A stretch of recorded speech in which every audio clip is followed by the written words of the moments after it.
quick look before we start. Bloodhaven against Bloodhaven. Yeah. Gonna be the most popular decks. I don't think anyone's surprised by that, but yeah, this is the lineups. These are the out. lineups that you expected to see if you've not been living under a rock for the last couple days of Shadowverse. Just getting things set up here, folks. Bear with us. Havoc with a more traditional Vengeance list, similar to what Dreamlife was running, but he's going to be running 3 copies of Restless Parish, 3 copies of Blood Pact, so a lot of card draw in there. Going to be cycling hard to get the Seductress Vampire pod, I guess. Yeah, these are the kind of decisions that we need to see in these blood decks. It's like how many... Yeah. How much draw compared to the decisions. power cards that you want, you know.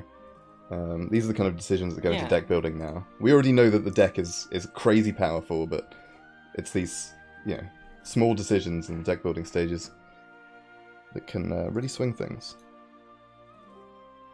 And we saw the Smite, Angelic Smite come out in the previous game, but we're going to see a Saintly Core this time from Havoc's Haven Craft, and a Manifestation of Repose. So that's going to be the card to refill the hand for Haven this time. That is a pretty big issue right now, where you do run out of cards pretty often, but going to be featuring the Manifestation of Repose. That's a card that Himari likes quite a bit. Yeah, he was playing that back in the Lionhaven deck. Although I felt a lot of the time the card was just a bit too slow at 4 mana. At 4 play points, sorry. Only for Cole... Sorry, it's gonna be Alana Haven with 2 Angelic Smite. Wow. And Vengeance Blood going to be fairly standard list though. Parish, 2 Blood. Yeah, just gonna be like a couple cards different, a few things here and there. And starting off with Haven, so yeah. Would you say that this... I'm gonna say that this means he's confident in this matchup, Haven against Blood. He really has to be, and I think he's gonna have his work cut out for him. I feel like Blood has a pretty good game against Alana Haven. Especially these decks with triple Calamity Bringers, just able to just wipe out these large boards that Alana Haven can generate.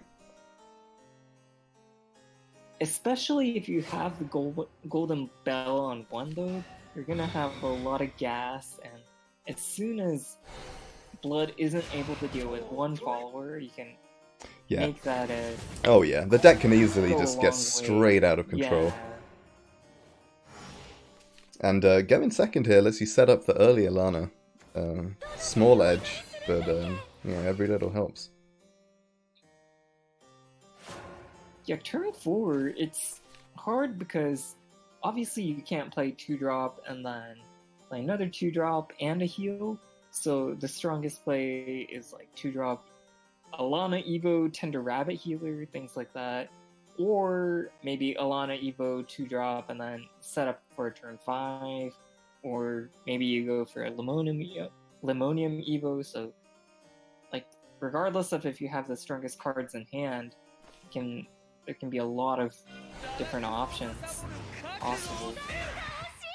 Yeah, that's the thing with these decks. A lot of people are complaining about them, they're being overtuned and such, but when you actually sit down and play these decks, the amount of options that you have, the amount of decision points... Wow! That's an Olivia. Wait, is that in his list? Yes! It is in his list! It's triple Olivia! I completely did not see that, wow! Okay. So going to be able to evolve Alana in the late game, I guess? I guess that's what it's there for. That's really interesting. I mean, it's obviously got to be working for him since, obviously, in the winner's semis here, but wow. I haven't really seen people talking about Olivia and Alana Haven, but hey, maybe this will start people talking.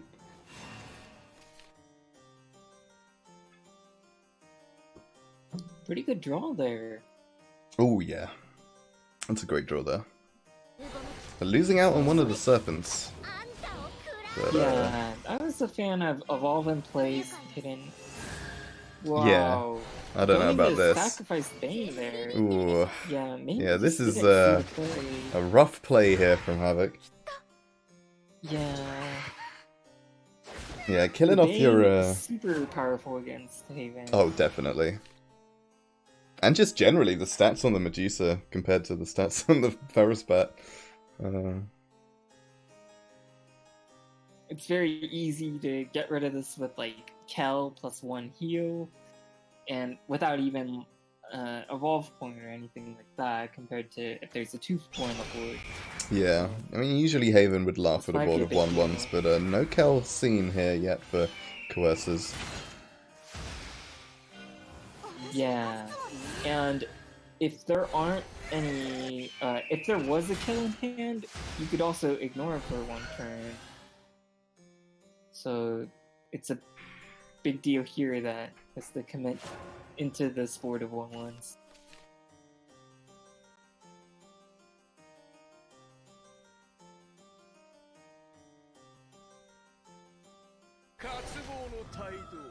Another new powerful card, Urius. I think this is the first time we've seen it played today. Right? Is that correct? Yes, I believe this is the first time that we've seen Urius today. A truly disgusting card, if I might say so. I really don't know what they were thinking with this one, but hey, who am I to argue? Honestly, he does everything. He deals, he heals, both you and him. And cherry on top is the free evolve when you're in Vengeance.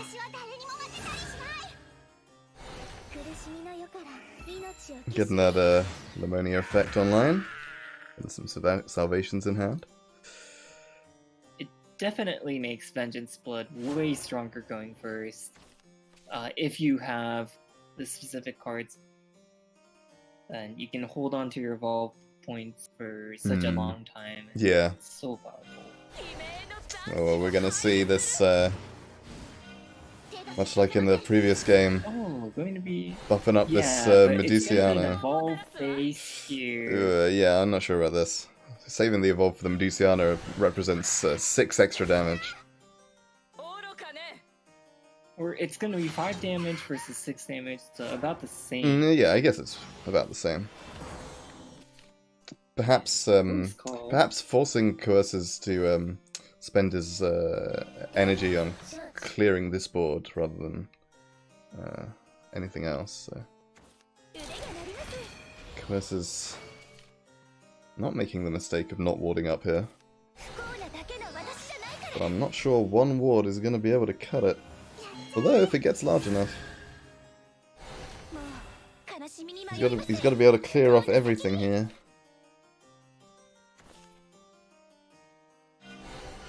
Oh, but no, he's healing himself as well, so... Please ignore me.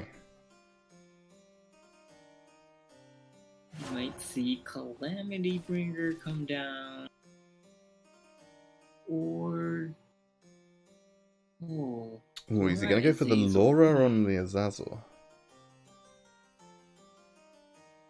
that's pretty close.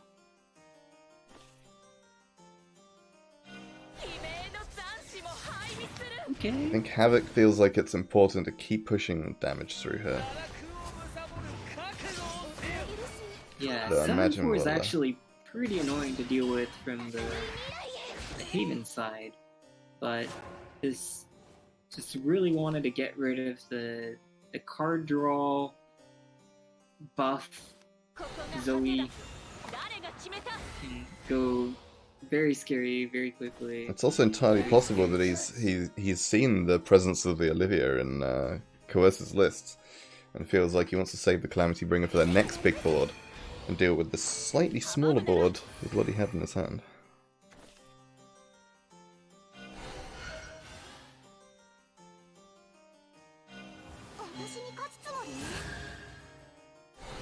Actually pretty strong. Yeah, I mean, it's certainly a powerful card.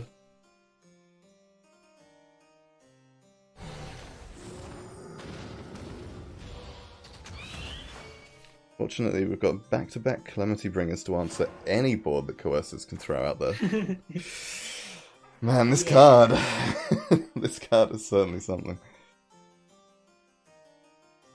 Depending on how well Coercezz has been paying attention, if you can just get to 16 HP, it's going to be a world of a difference here.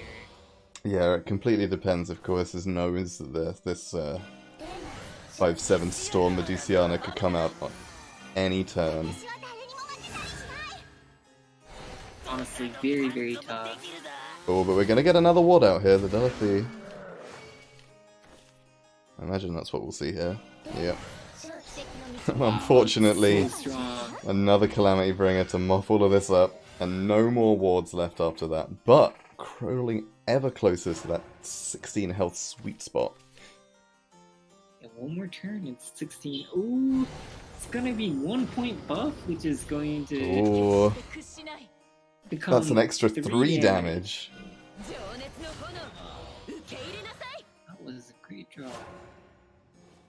And it's also gonna And be another critical ward in drawn. protecting the 7/4 here. Yeah, definitely.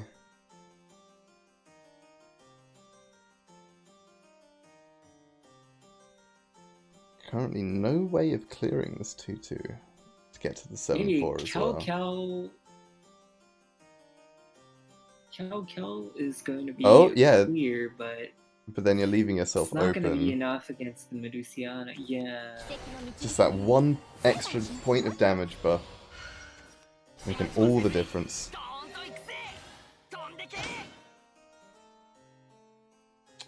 Unfortunately, this is just not going to be enough.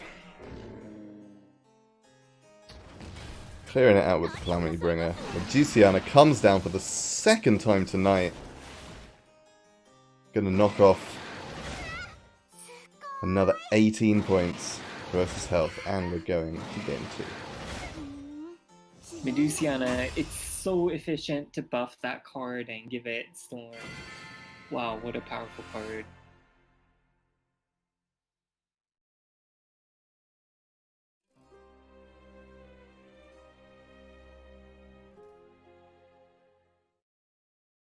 Now it's gonna be Havencraft left for Havoc and Haven, and Blood still remaining. Olivia, we'll see how the Olivia attack does in the mirror. I'm actually really excited to see this. Yeah, I think that's going to be quite a swing, being able to evolve just that many more times. Both players starting off with the Alana in the opening hand. Firing all cylinders right from the starting mulligan. Yeah. So critically, for example, maybe in the super late game, which Alana has healing and has Kel, so it's very easy to get to the late game. Maybe turn 10, you can go Olivia, Kel, Evo, and then clear a crazy board, even without an evolve point at the start of the turn. So it might be a big deal to have that Olivia.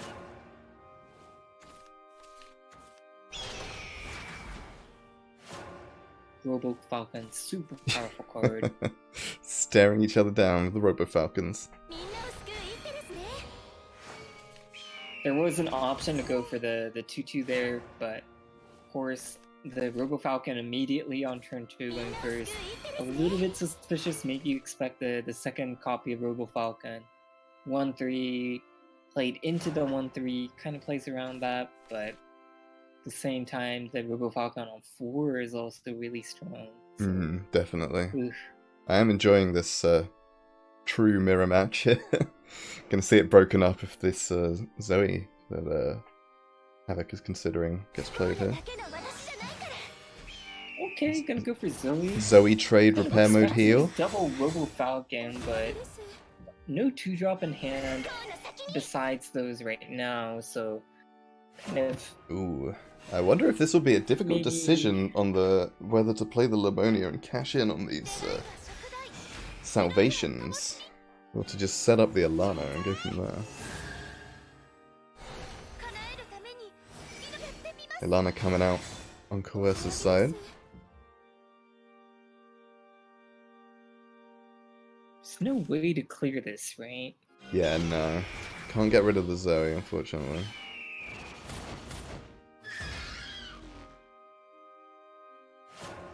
It's super dependent on this draw. We can see a Mecha Wing Angel coming out. So the Zoe behind we're actually living an extra turn, so that's super great, except... Cal is, Wait, Cal? Cal can get a clear here. But, Cal into Tender Rabbit Healer draw or something would have be pretty crazy. Okay. You really do want to get the... Robo Falcon, okay. We're gonna clear, trade off with the Zoe, evolve on the Robo Falcon, or are we just gonna pass here? Let's see the evolve. Evolve Zoe actually works here. Oh yes, because Zoe has the Heal the Zoe back up. Yeah. has the evolve effect, of course, to restore 2 defense to all allies, heal her up a bit more, and draw Obviously, a card. Obviously, you don't want to leave anything on the board when there's an Alana on your opponent's side. But that would have been another option.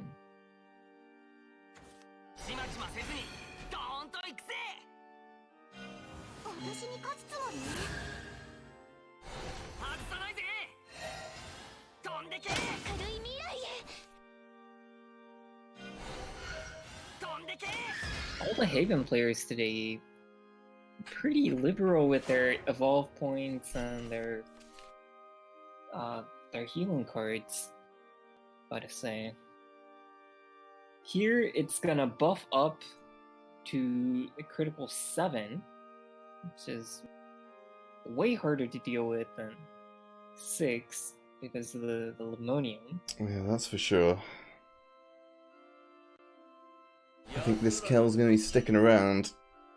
Gonna be drawing 3 cards with the Manifestation of Repose, setting up the Alana here, but it's a slow turn, especially against this massive evolved Kel.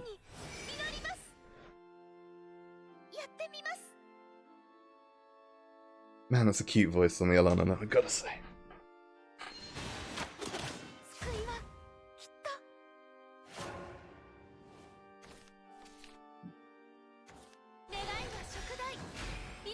Now the second Alana is gonna come down.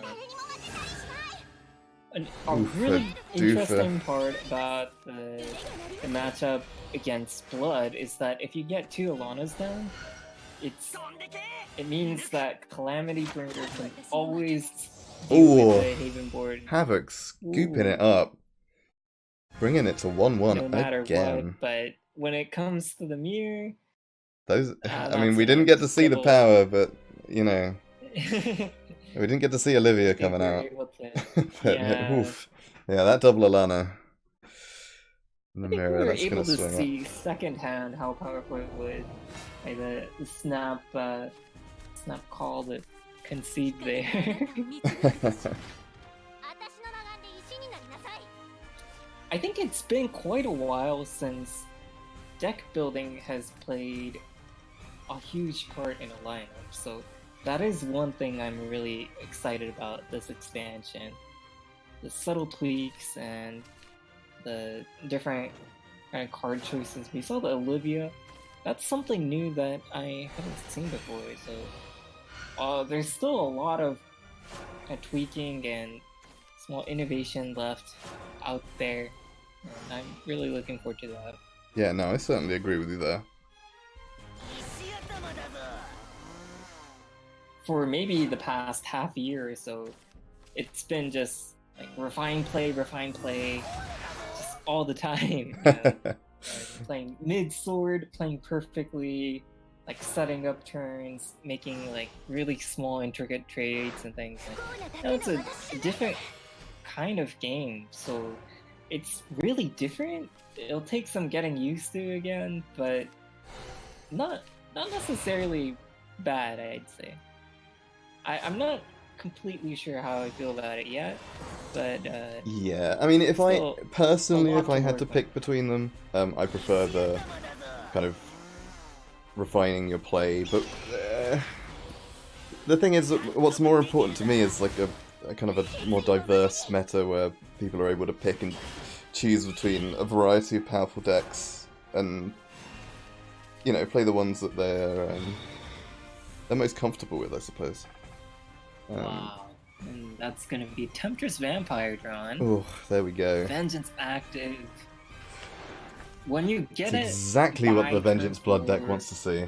yeah. When Turn you get 4 it is... by the first evolve turn, it's so good. Yeah, I mean, obviously So turn 1 and turn 2 is the high roll, but getting it around turn 4, that's when you want it. Get your evolve effects on, get your Azazel's going. I'm a little bit surprised to see that didn't decrease the cost of the 3-cost removal. You are able to reduce the cost of spell cards. Yes, any Bloodcraft card apart from Heartsick Demon.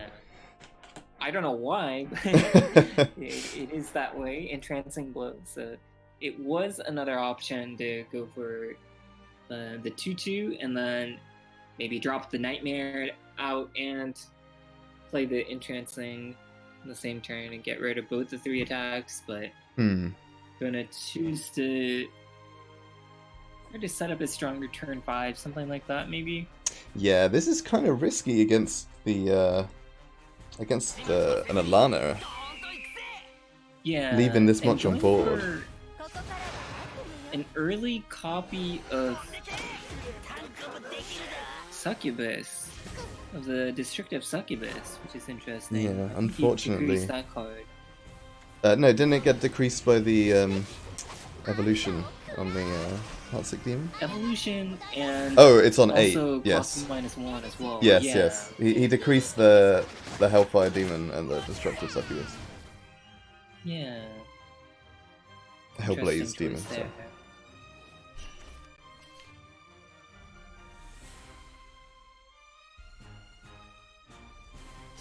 That was so strong. See another Kel coming out. With the Evolve effect, clearing up these snakes on Coercezz's side. Wow. Kel is such a strong card as well in this deck. I mean, just in general, but in this deck it's just through the roof. And a lot of really difficult small decisions, gotta say. Like, right there, to evolve the Kel, do you just Kel Bell and then trade the 3/2 in? Maybe you ignore the Medusa or something. Just so many options there. Yeah, definitely. Like I was saying before, it's just, you know, these small edges, tons of decision points in both of these decks. Some of the strongest decks that people have managed to find so far in the 3 days that this set has been out. But already there's just so many decisions to be had.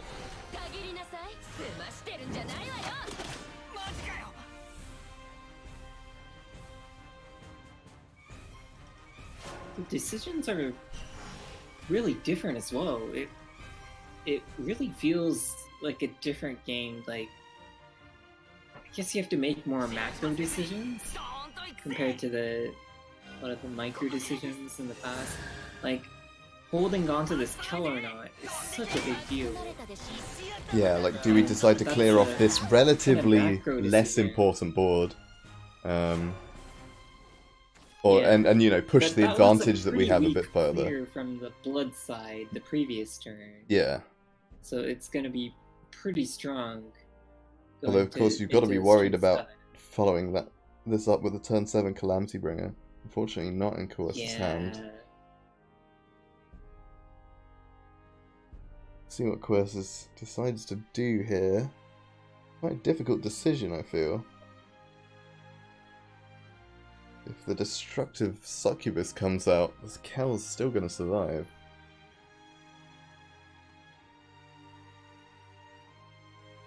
And with Coercezz only on 11 health, that's not looking too healthy. for sure. Coercezz is deep in the tank here. Giving it a good old think.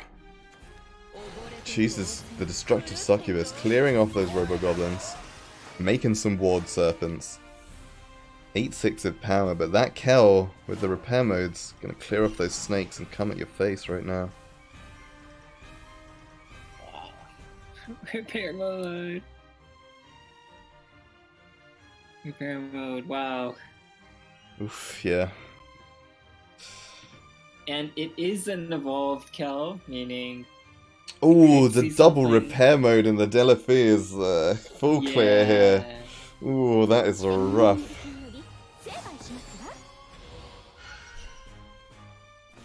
These Robo-Goblins putting in the work. Oofa doofa. That is going to be tough. Gonna need a nice draw here on Coercezz's side. Urius. That is a good draw. That is a really nice draw. Get the free evolve over the Delaphi, back up to a 5/5. Use the entrancing blow. Kill off the Kel. Blood is still very much in this. Oh, definitely. Can never count blood out. Especially when Alana is just lacking that burst damage.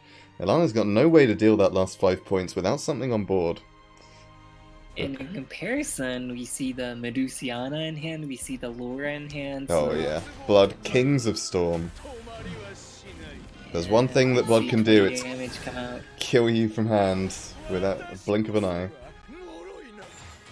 But the bell is popping as well.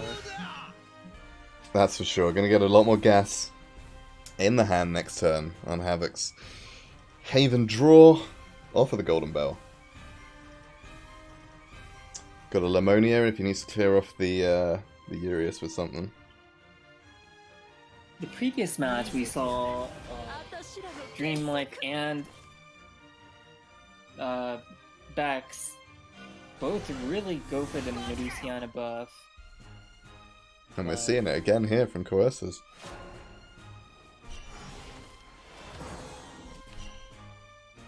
Iron Knuckle Nun and the Tender Rabbit Healer.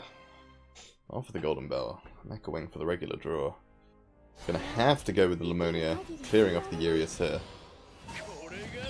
Now it's gonna get pretty tough for Haven. Yeah, this is gonna be a slugfest from now on. Haven really needs to... Well, I mean, there's no way of setting up an Alana now, even if Havoc was to draw one. And without it, I think Haven might have some real trouble getting on the board here.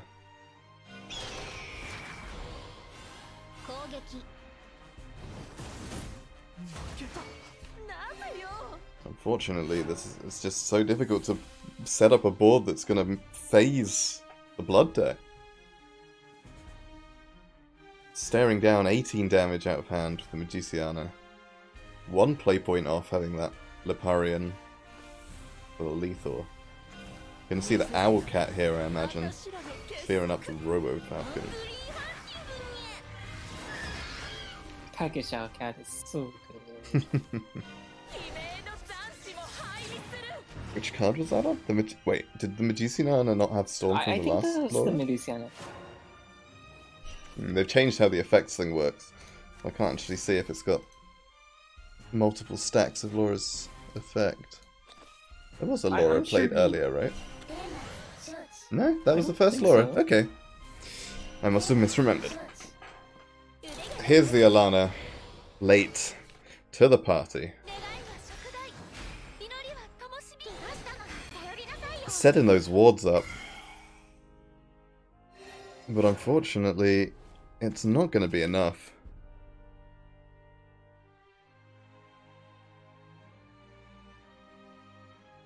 And looks like the Liparian plus the Medusiana. Oh! Coercezz misses the line, unfortunately. Gonna draw this out for one more turn. Although, yeah. I don't see how Haven's quite gonna come back from this one. Some loose plays here, I feel. Locking his board as well. Absolutely unfazed by this. Doesn't matter too much at this point. Not really, Ooh. but it'll mean that Havoc does get one extra turn. Although, yeah, I don't... To Ektar, does he have a chance? Not really, because I need to clear this board off as well. It'd have to be a Kel, right? With the Saintly Core. We've already seen like 2 or 3 Kel. I think 3 Kel. Yeah, I think this one's over.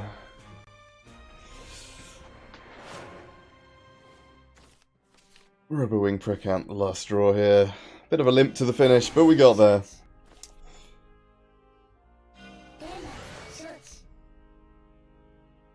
And another Alana getting 2 O's.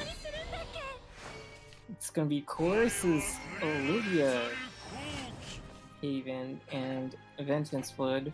I'm gonna take it over Havoc, it looks like. Into the winners finals, which we will be seeing next. Dream Life with Rune and Blood. It was Blood, right? Yes, Rune and Blood. Versus, I wonder how you feel about Olivia as the Rune player. Rune doesn't really have infinite removal as we saw earlier. Yeah. If Olivia makes the deck last longer, it could pose a threat in the late game. I mean, if Alana just keeps putting out those massive boards, it's gonna get tough for the Rune player to keep mopping them up. It's gonna be really close. Okay, ladies and gentlemen, we're going to take a very short break while we set up the next matches for you. Do not go anywhere. This has been some very exciting Shadowverse so far tonight, and it's only going to continue. $500 prize pool on the line, all of these players. Don't go anywhere. We'll see you real soon.